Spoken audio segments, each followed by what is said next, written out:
Alright, welcome back to Highfleet. This is a video that I promised a long time ago that I'm happy to finally be bringing to you, but it's the upgrade video for the Sevastopol. So I'm going to do this in stages. I'm going to start off with really simple upgrades to this ship that'll make it better, and then I'm going to keep going till we get to the ship that I want to use for my endgame of my campaign. And my end goal is to turn this into a multi-role, strategic, weird cruiser thing into a battleship for brawling. I don't want to use it to brawl, but I want to be able to rely on it in the end game if I have to be able to get into a fight, survive the fight, and deal a lot of damage. The first change I'm going to make is to give this gun a full field of fire.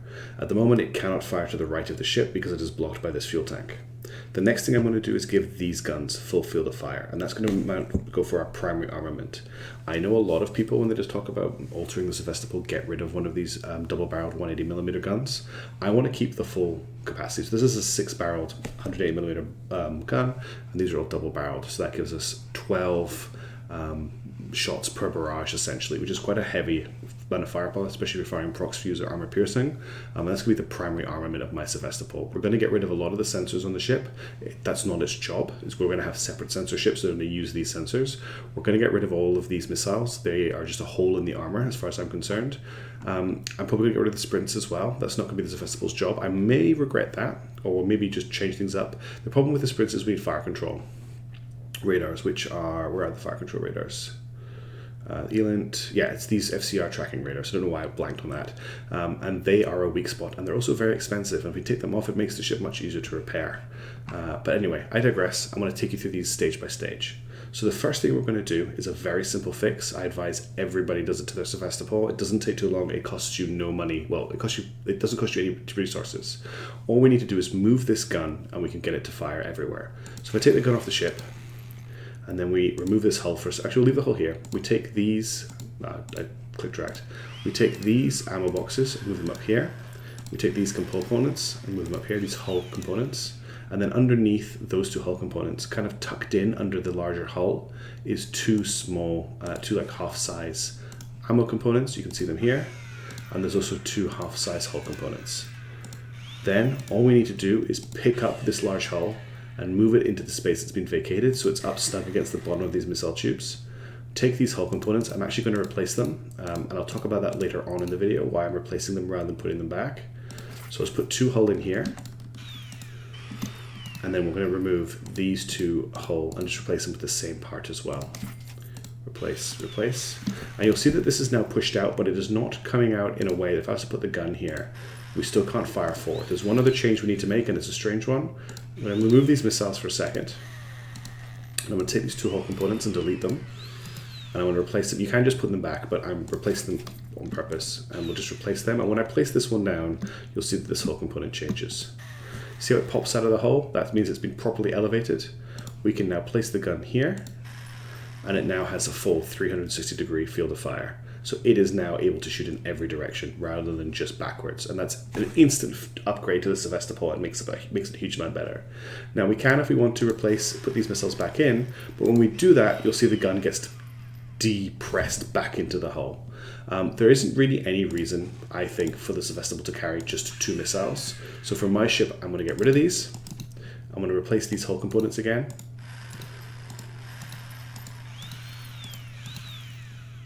And you'll see that it pops back out. That's all you need to do. So you can't have the missiles placed here, but you could put a half block in and push them further up if you still want to have those missiles. Personally, I don't want them. Then we'll just put the ammo back. Actually, what I want to do is I'm going to be replacing all of these components rather than putting them back in. The reason for that, I might as well tell you now, is there are a few sort of bugs with the way some of these ships are built, where they're using data from an older version of the game, like development versions of the game, and some of the ammo modules that are on the hull, apparently, I've tested it and I haven't seen a huge change, but they are much heavier than they should be, so much so that if I went to and replaced every single ammo component, the ship thrust to weight ratio went from 1.0 to 1.1, so there was a weight difference. So just to make it easier, when I'm replacing stuff on the ship, that's how I'm going to go.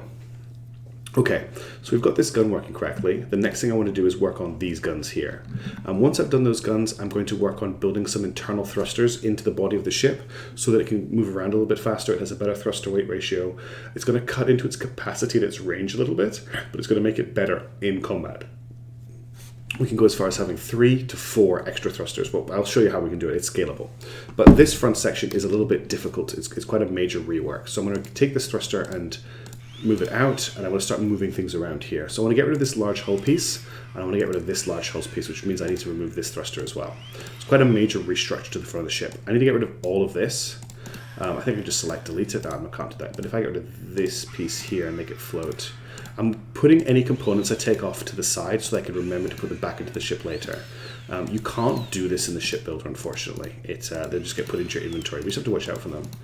I'm just going to quickly delete all of this. And you may notice that there is an ACM radar scrambler built into the hull here.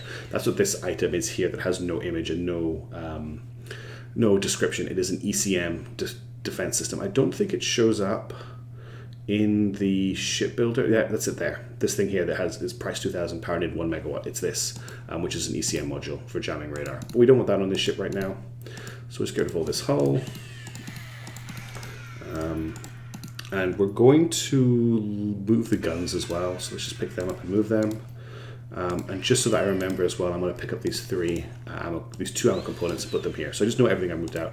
We're also going to move these generators as well. So I'm just keeping a tally of everything I'm moving so that I can make sure that I'm replacing it later on. So we've got this section here. All we want to do is just make it so that there is a section of this that is pushed out from the hull, like this gun over here. And we do that just by adding some more hull components. So we just grab these hull components here. Let me just deselect the ship. I keep doing that. My mouse is a bit sticky. Mouse button isn't, you can hear me clicking there, it's not picking up. I need to get a new mouse. So we put these here and we just do another row along here. You can see how they're starting to get pushed out. And if we do one more row along here, you can see that we've now got 3 that are coming out of the hull. We need to get rid of this bit of armor here. But I've got a good reason to do that anyway. So we'll just get rid of this bit of armor here. I think I can actually place this hull in and do what I want to do, or does it need to go down one? I think it needs to go down to here, this piece of hull. So we'll just put another row of hull in here. And now we've got these 3 hull components that are sticking out of the hull, and I can just place these guns back onto the ship. And I now have these guns able to shoot in every direction as well. So now I've made the primary armament of the Sevastopol able to shoot in every direction, giving me much better firepower in every direction than I had before. Now I need to deal with this. The front of the ship is now completely unarmored, but I also have opened up a lot of space to add and remove components. So the first thing I'm going to do with that space is take this ammo component here that is right next to the ship's bridge and remove it from this area. There's absolutely no reason to have this ammo component next to the bridge.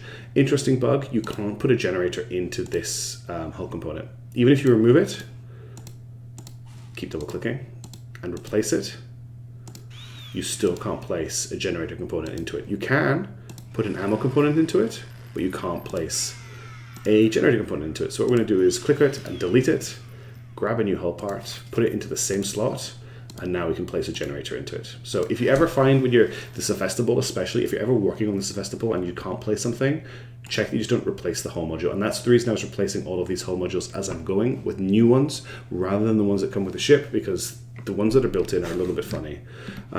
So we'll just quickly replace all of this ammo. I'm not certain if this is the exact place I'm going to keep it at the end of the day.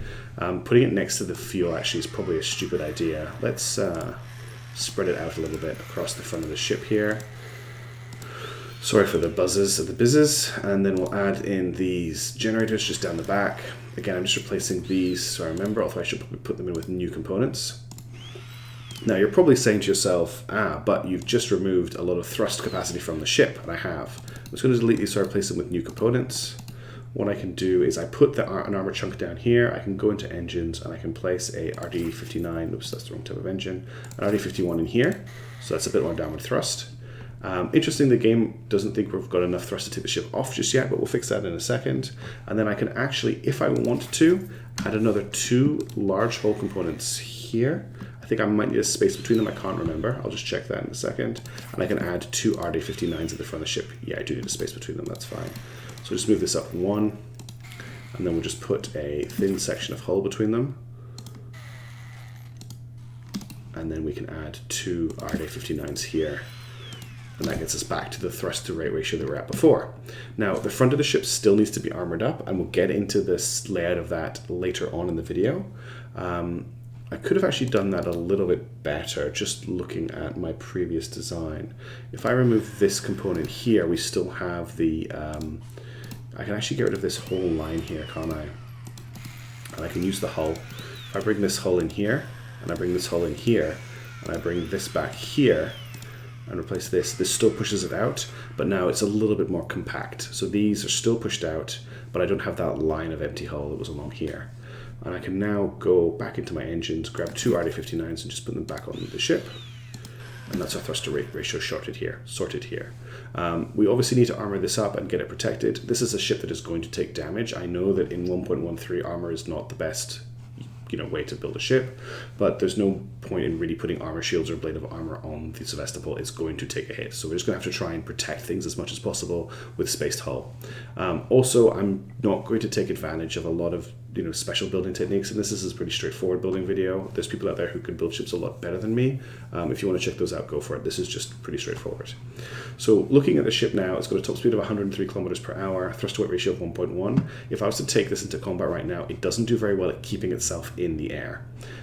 So what I want to look at now is what we can do to deal with that. And one of the things we can do is we can cut the fuel capacity to increase the amount of engine space that we have. And we can do that just by deleting, deleting these fuel tanks here. And you just need to get rid of 3 from a section to put in everything you want. And now if we go into hull parts and put 2 large hull in, we can put 1 here and 1 here. We could put a large hull in here. I believe that will work. But we don't want to do that because we want to mount other components. So we'll just put normal hull in there. If I can click on it. I'm having so much problems with my mouse. I apologize. So we can go click, click, click, click. And you'll see how this is sticking out a little bit. And that's another elevated piece that I can put an engine part in. I can take an RD51, place it in here, and it's elevated so it can thrust downwards while still having the lower part of the ship armored. So it's actually thrusting through the armor. It's a completely valid building technique. And I can go in here and I can place an RD59 here, and it has full rotation, and it is also protected by the armor on the bottom of the ship. That's taken us up to 1.4 thruster to weight ratio, top speed of 129 kilometers per hour. It's not particularly attractive the way I built this, but it works. I can do the same thing over here. We can actually mirror it. Or we could put it here actually to make it a bit more balanced. So just remove this, and remove this. And then again, we just get a large hull piece, and then 4 normal hull parts. Every time I click and drag. It's not like it, my mouse is just not behaving itself. Just go click, click. And again, we get that elevated piece here, so we can go into engines. We can add in an RD51, and we can go in here and add an RD59 here. And now we're up to 1.7 thrust point race ratio, and the Sevastopol is getting up to 150 kilometers per hour, which is starting to become an acceptable speed. There's still a lot more changes I want to make to this ship, but this is a pretty good place to leave off if you don't want to make any more changes. You do still have some glaring fragile areas in the ship. Being shot at from the top is pretty much a recipe for disaster. You've got holes in the armor here that shots can sneak through. You've got a massive hole in the armor here where these missiles are. They can just come through and attack this. You've got this sensor. It looks really cool. It looks like a nice bridge from like a battleship, like a World War II battleship, but it's just whatever the sensor wing on them was called. It's just a shot magnet, and not only does it attract, just trap tons of shots that come on the ship, it's covered in incredibly expensive sensor equipment. So I'm actually just going to remove all of this,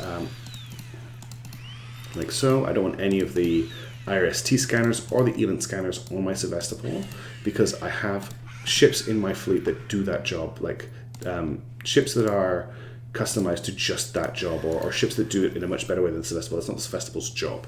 I'm going to get rid of all of this armor from the top of the ship. I don't need it, and it just takes up weight. So let's delete this. We're now up to 1.8 thrust to weight ratio. I can't use these sprints anymore because I don't have fire control radar, so I may as well get rid of those. I can sell all of those, or I can do something else with them. I'm going to get rid of all of these as well. No point in keeping them at this point. Just bear with me while I delete them. Now this is getting to be quite a big refit at this point. So if you're doing this in the campaign, and I will be doing this in my playthrough if you're following that, this video is setting up the changes I'm going to make to my Sevastopol in a video, in my next video. you'll see how long it will take, even though that's why I'm in a hidden city to do this.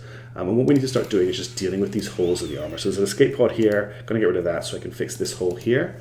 And we're also looking for things that are near the surface that are vulnerable that we can hide deeper into the ship's chassis. So things like these ammo components, I could move deeper in here. Yes, if a shot gets through, they will explode and deal damage to the fuel tanks, but they're also less likely to be hit because they're in the core of the ship. If I wanted to increase my thrust to weight ratio even further, I could delete more fuel tanks, but I think I'm pretty happy with a 4,000 kilometer range at a top speed of 160 kilometers per hour. That top speed is going to go down as I up armor the rest of the ship, but in general, it's not a bad starting number. So what I'm going to do here is I'm just going to spend a few minutes adding some armor to the ship and just trying to give it a protective shell. It's not going to be perfect. There's going to be problems with it. I'm sure I'm going to get lots of comments about, oh, you could have done this better. It's a good enough for me setup. So if you want to see what the end result is, just keep watching and I'll catch you on the other side of that.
Alright, so I've spent a bit of time working on this, and we've kind of got a very different looking ship. You can see that I've built a smooth armor layer around the whole outside and front of the ship. It's only a 1 deep layer. A lot of people will not be happy to see this because it's going to attract AP rounds, but you can see how we've been able to quite effectively change the Sevastopol into a bit of a bruiser. There's still some work to do at the back of the ship here to protect these 2 thrusters, but I'm not particularly worried about them too much. I will, in my final campaign, actually armor these up. Something I forgot to mention earlier on in the video was the bridge. Now that we've created this space deeper into the ship, there's no real point in keeping it up here at the top of the ship, so I put it deeper into the base of the ship. I've also repositioned the 57mm guns where I can to give them elevation as well, so that they can also shoot in every direction, because the ship actually has quite a lot of aim, sea-whiz and anti-air sort of primary guns, but they're positioned in awful places where they don't actually have great coverage. These 2 at the top are quite problematic, and I might think about trying to see if I can find new places. I wonder if this spot here is elevated enough. No, it's not. So I just need to maybe alter the design a little bit down the road, try and get these guns elevated as well. But the main goals have been reached. I've got my main cannons with full degrees of fire. I've got my 57mm set up as well so they can hit. Most of my ship is armored. Most of the engines are protected inside the ship. After adding all the armor, we've got a top speed of 145 kilometers per hour, a 1.6 thrust to weight ratio, 3,500 kilometer range. I'm pretty happy with that. One thing you could consider doing is looking at double layering your armor. It massively increases your weight, but you could do something like this. I don't like it, but I've seen some other people doing it, so maybe we'll just try it on this section here, which is quite vulnerable because we've got the bigger fuel tanks down here. But let's just see how we do in a test fight, maybe against a larger fleet. Maybe take on some Varyags or something and just see how it goes. So we've got no Varyags showing up, but you'll just sort of see how the ship does. It's very heavily armored. It's slow, but it's not as slow as this vessel. You can actually fly around, which is a big difference. And we can fire all of our guns, which is a huge difference. You can use the 57mm, obviously, to try and get your eyes in. I need to just focus on shooting at his missiles for now. And now that we've got to focus, we just fire off everything. We've got full coverage of the guns, which is great. And just weathering the storm, really. We're in a bad position because I haven't covered up those lower guns yet, in terms of armor. Here's some proxy views, which is interesting to see being fired against us. So we just want to drop our height a bit. You see the lower left corner of the ship's taking a lot of damage. That's the one spot that hasn't been armored up. So we'll just change our angle. Make sure our guns are hitting. Get these rockets shot down. And now that we're below, we've got a lot of armor on the top of the ship. We can take a few hits. So far the enemy are not using AP against us. That lower gun there is AP. So I'm just shredding in these guys, which is a bit frustrating. I really wanted to kind of show you how good the firepower was with these multiple 180 guns. When you're firing with the ship as well, you really want to watch your height. It's very easy to just drop to nothing. Now that we've got that unarmored bit out of the way, though, you can see they're not really doing a lot of damage to us. And that 6-barrel gun can do some really big barrages. Let's just finish this guy off. Okay, we've got a Nomad coming in. I would like to finish this guy here because he's below us. Take care of this gun here. Let's make sure all of our guns are turned and load the fire with the barrage. That's him down. Some more rockets coming in, we'll just shoot those down. And yeah, this is looking fine. Like, what I want this ship to do is just take on fleets of nomads and things like that. Oh, we just blew ourselves up. Did you see that? That's interesting. We must have lost a generator. Anyway, that covers everything I really wanted to show for this video. Hopefully you found something interesting. If nothing else, do the change. Let's go back to the editor. Make this change to your Sevastopol. Get your gun able to shoot in all directions. It is a huge bonus. But yeah, thank you for watching, and I hope you enjoyed the video. Cheers.